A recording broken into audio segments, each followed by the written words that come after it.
Cara, con una sorre. Hey, la malvera কই জানো ভাই গেল মত। আসসালামু আলাইকুম চাচা। ওয়ালাইকুম সালাম।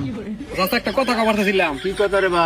চাচা আসলে তো আমার বড় ভাই বিদেশ থেকে ডাক্তার লেখাপড়া করে হয়েছে, সে কিডনি বিশেষজ্ঞ। আমি কি করতে পারি? না মানে চাচা বেশি কিছু করার লাগবো না। তার একটা পেশেন্ট, সে একটা ইনজেকশন দিছে, ইনজেকশনটা ভুলভাল ইনজেকশন যাইয়া তার কিডনিটা নষ্ট হয়ে যায়। তার মানে বর্তমানে একটা মামলা হয়েছে, তাকে পুলিশ খুঁজতেছে। তাকে যদি ধরতে পারি তাহলে যে কোনো টাইমে ফাঁসি হবো। তার একটা কিডনির প্রয়োজন এখন, ওই রুগীটা যদি একটা কিডনি দেয় এখন তাহলে বাঁচবো। তো সে বলতেছে আপনার কিডনিটা যদি তাকে দিতেন। আমি কিডনি দিব না মুখে। আমার কথাটা বোঝার চেষ্টা করেন। তার মানে যদি আপনি বাঁচবেন আর কয়দিন, মানুষ তো বেশি দিন বাঁচে না। না এই যে দেখেন দাড়িটা পাইকে গেছে, মোটামুটি বয়স হয়েছে, হয়তো আর কটা দিন পরে মারা যাবেন।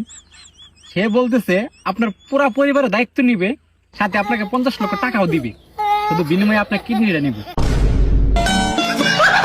এই না মালভেরা কই জানো ভাই গেল মত।